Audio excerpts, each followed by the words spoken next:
instructors have a love-hate relationship with rubrics, but a well-designed rubric can facilitate assessment and provide meaningful feedback. To generate an effective rubric, you must first detail the criteria for assessment. These typically appear in the first column of a rubric. Next, contemplate the expected levels of performance. For example, you might label the columns as exemplary, substantial, proficient, and marginal, as demonstrated by this rubric example.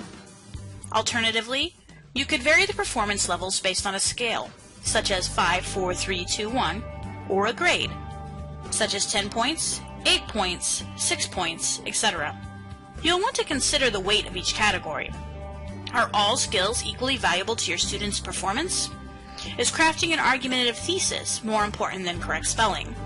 Is showing one's work more critical than simply providing the right answer? Help your students focus their energies by weighting the assessment categories accordingly. You can certainly simplify your rubric with a more holistic approach, such as in this example rubric. Notice that with holistic rubrics, the assignment is evaluated as a whole, rather than analyzed per individual assessment criteria.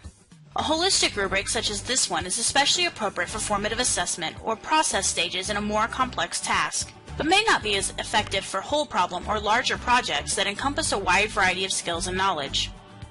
When done well, analytic rubrics such as this one are also very helpful in providing meaningful feedback to students through the cell narratives. Another observation you may have made with these rubrics is the point system used to score each performance. Rather than equally spacing the distribution of the score across all levels of performance, this rubric weights the performances under the presumption that an outstanding is equivalent to an A strong equal to a B, and so on. If you equally distribute scores within a rubric, such as with this example, often the resulting overall score becomes skewed and students may feel deflated. However, when you weight your columns according to your intentions or design, when the narratives within each cell align with the earned grade, then a much more accurate assessment occurs.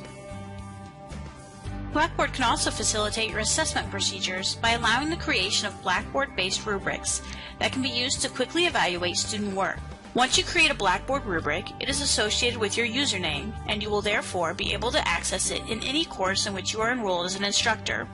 This makes reuse or quick modification easy as well. You're encouraged to meet with an instructional designer to process through your course and assessment needs. They can help you build a rubric tool that will not only detail your expectations, but will also guide learners both during and after the assessment process, and will expedite grading.